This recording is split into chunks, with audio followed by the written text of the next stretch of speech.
የጠላቶቻችን ዓላማ ኢትዮጵያን እንደ ሶማሊያ መንግስት አልባ ማድረግ ነው።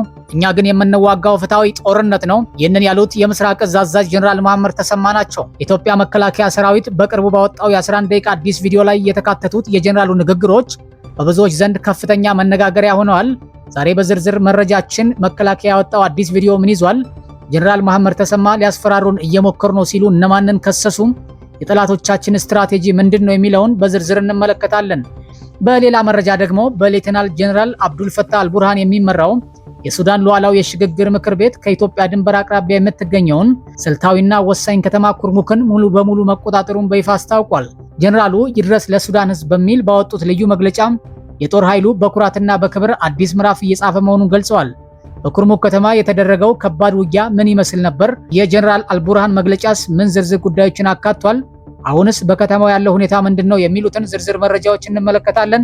አብራችሁን ቆዩም።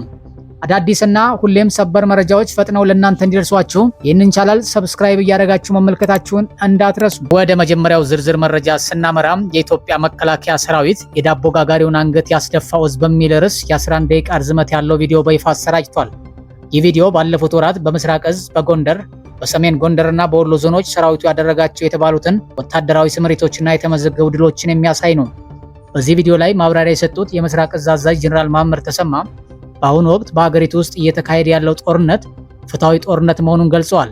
እንደ ጀነራሉ ገለጻ ፍትሃዊ ጦርነት ማለት ሀገርን ለማስቀጠልና የህዝብን አንድነት ለመጠበቅ ሲባል የሚደረግ ወታደራዊ እርምጃ ነው። ጀነራል መሐመድ ተሰማ በንግግራቸው ላይ የውጭ ኃይሎች ከዚህ ቀደም በተደጋጋሚ ኢትዮጵያን ለመውረር የሞከሩባቸውን ታሪኮች አስታውሰዋል። በአሁኑ ወቅት ግን የዛሬዎቹ የውስጥ ባንዳዎች የራሳቸው ፍላጎትና ፉከራ ሲከሽፍባቸው ከነዚህ የውጭ ኃይሎች ጋር በማበር በጋራ ሊያስፈራሩን እየሞከሩ ነው ሲሉ ወንጅለዋል። አክለውም ሊያስፈራሩን ይሞክራሉ፣ ግን እኮ እነሱ የሚመኩባቸው ኃይሎች በኢትዮጵያውያን የተሸነፉ ናቸው በማለት የጦር ኃይሉን ጥንካሬ ገልጸዋል። ጀነራሉ የጠላቶቻቸውን ስውር ዓላማ ሲያጋልጡ እንደተናገሩት ዋናው እቅዳቸው ኢትዮጵያን በኃይል አዳክመውና አፍርሰው እንደ ሶማሊያ መንግስት አልባ ማድረግ እንደሆነ ጠቁመዋል። ሀገሪቱ መንግስት አልባ ከሆነች በኋላም የኢትዮጵያን ሀብት በቀጥታም ሆነ በተዘዋዋሪ እጃቸውን አስገብተው ለመቀራመት ስትራቴጂ ነድፈው እየሰሩ መሆኑን በጽኑ አስታውቀዋል።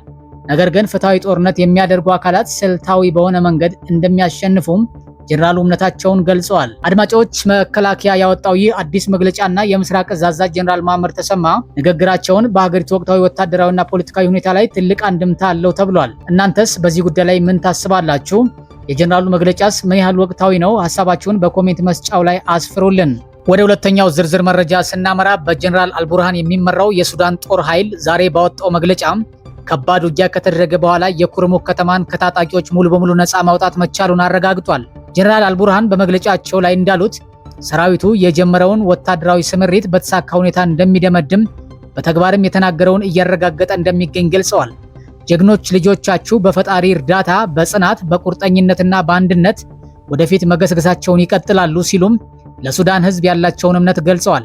በተቃራኒ ወገን ላይ የደረሰ መግለጫው አክሎ እንደጠቆመው በመሐመድ ሐምዳን ዳጋሎ የሚመራው የፈጣን ድጋፍ ሰጪ ኃይል ወይም አርኤስኤፍ ወይም በመግለጫው አገላለጽ የመሐመድ ዳጋሎ ቤተሰብ አማጽያንና ቅጥረኛ ወታደሮች በዚሁ የኩርሙክ ውጊያ ላይ ከፍተኛ የህይወትና የጦር መሳሪያ ጉዳት ደርሶባቸዋል። የተረፉት የታጣቂው ቡድን አባላትም የጦር መሳሪያቸውንና ተሽከርካሪዎቻቸውን በመተው የቆሰሉ አባላቶቻቸውን ጭምር እየጣሉ መሻቸው ተገልጿል። የኩርሙክ ከተማና አካባቢው ህዝብ ይህንን ቀን በከፍተኛ ትዕግስት ሲጠብቅ እንደነበረ የጠቀሰው የሱዳን ጦር መግለጫ ለህዝቡ ባለውለታነት ያለውን ምስጋና አቅርቧል። አሁን ላይ የጦር ኃይሉ የከተማዋን ደህንነት በአስተማማኝ ሁኔታ ለመጠበቅና መደበኛ የህዝብ ህይወትና የንግድ እንቅስቃሴ እንዲመለስ ለማድረግ ቃል መግባቱ ታውቋል። የመግለጫው ማጠቃለያ እንደሚያሳየው የሱዳን ጦር በመላው ሀገሪቱ የሚገኙ የሽብርተኛው አማጺ ቡድን አባላትና ደጋፊዎቻቸው ሙሉ በሙሉ እስኪጠፉ ድረስ ወታደራዊ እርምጃውን አጠናክሮ እንደሚቀጥል በቁርጠኝነት አስታውቋል።